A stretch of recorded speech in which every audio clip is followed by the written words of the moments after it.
मैं प्रेम बाबू, राजधानी न्यूज 24।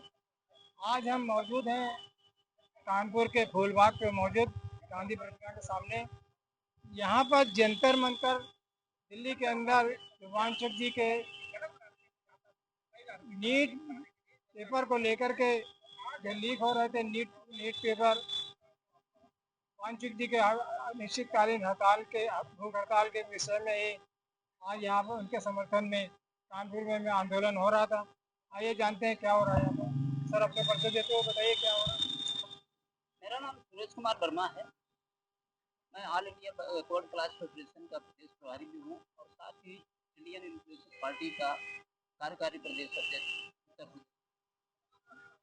देखिए, सोनम वांगचुक का आज 19वां दिन है अनशन करते हुए, और वो हमारे बच्चों के, पूरे देश के बच्चों के लिए शिक्षा व्यवस्था जो आज चरमराई हुई है, शिक्षा मंत्री धर्मेंद्र प्रधान का इस्तीफे की मांग कर रहे हैं। और वो अपने लिए नहीं मांगते हैं, वो इस देश के जो हमारे युवा हैं उनके भविष्य की बात कर रहे हैं। और इतना एक शिक्षाविद, वैज्ञानिक जो इस देश के लिए जिन्होंने बहुत कुछ किया है, और आज ये गुंगू बहरी सरकार उनकी बात को, उनको सुनने के लिए आज कोई एक मंत्री तक वहां पर मंच पर नहीं पहुंचा। ये दुर्भाग्य की बात है। और तो हमारी भी जिम्मेदारी बनती है, हम कानपुर वासियों की जिम्मेदारी है, और कानपुर ही नहीं, पूरे देश के युवाओं की जिम्मेदारी है, पूरे देश के गार्जियंस की जिम्मेदारी, देशवासियों की जिम्मेदारी है कि हम, यदि शिक्षा व्यवस्था हमारी बेहतरीन होगी तो हमारा देश तरक्की करेगा। इस देश की शिक्षा व्यवस्था डामाडोल होती है, कमजोर होती है, वो देश कमजोर होता है। यहाँ पे रोकना चाहूँगा। प्रधानमंत्री तो आपने एक पेपर का चौथी पास है, चीफ मिनिस्टर बिहार का नवी पास है। ऐसे लोगों का मंत्री बनाऊंगा तो देश बन जाएगा।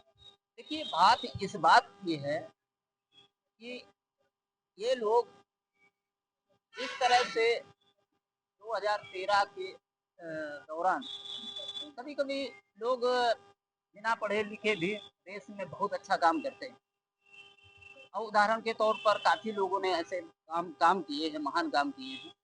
लेकिन मुझे, हम लोगों को क्या पता कि जिस सत्ता को बदल करके हम जिनके हाथों में सत्ता दे रहे हैं, वो कल तानाशाह के रूप में हमारे सामने पेश होंगे। देश की आवाम की जो आवाज है उसे दबाया जाएगा, उसे कुचला जाएगा, और देश के युवाओं का भविष्य गर्त में जाएगा। यदि मुझे ये पता होता तो इनके हाथ में हम सत्ता नहीं देते, और सत्ता दे करके हमने भूल की है। ये अच्छे हैं या अंग्रेज अच्छे हैं? नहीं, अंग्रेजों की तुलना और भारत देश के, वर्तमान सत्ता में जो बैठे हैं उनकी बात कर रहा हूँ। देखिए, अंग्रेज अंग्रेज भी दमनकारी थे, अंग्रेज भी शोषण अत्याचार करते थे। हमारी सरकार गूंगी और बहरी सरकार है, जो अत्याचार भी हो रहा है, शिक्षा व्यवस्था गर्त में जा रही है। यदि आप नहीं सुनते हैं तो हम तो कहेंगे कि आप उनसे कहीं किसी भी स्थिति में कमतर नहीं, आप भी अंग्रेजों जैसा ही बिहेव कर रहे हैं। यदि कोई अनशन करना चाहता है, कोई धरना करना चाहते हैं, देश की व्यवस्था को सुधारने के लिए बात करना चाहता है, तो आप उसे परमिशन नहीं देते।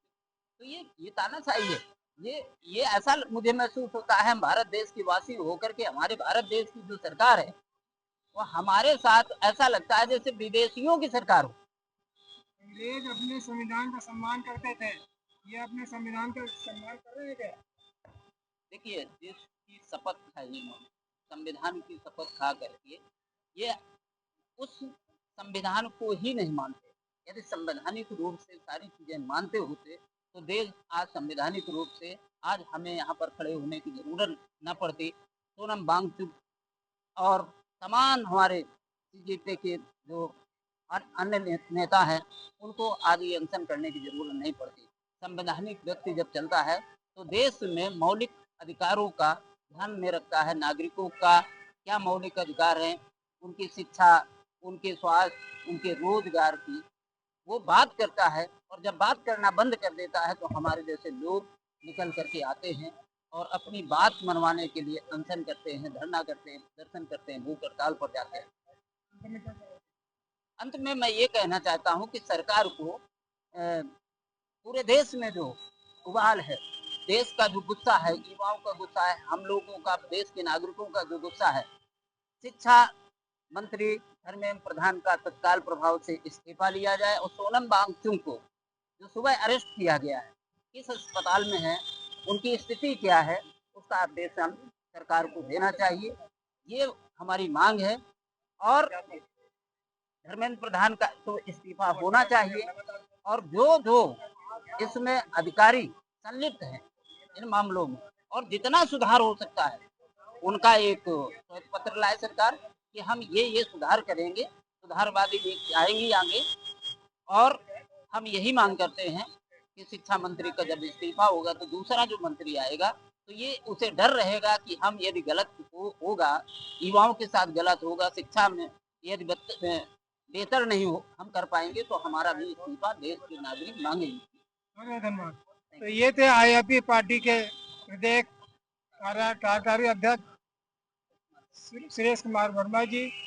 जंतर मंतर पर जो भूख हड़ताल हो रही है उसके समर्थन में कानपुर के गांधी प्रतिमा के सामने अनशन कर रहे थे। बहुत बहुत धन्यवाद।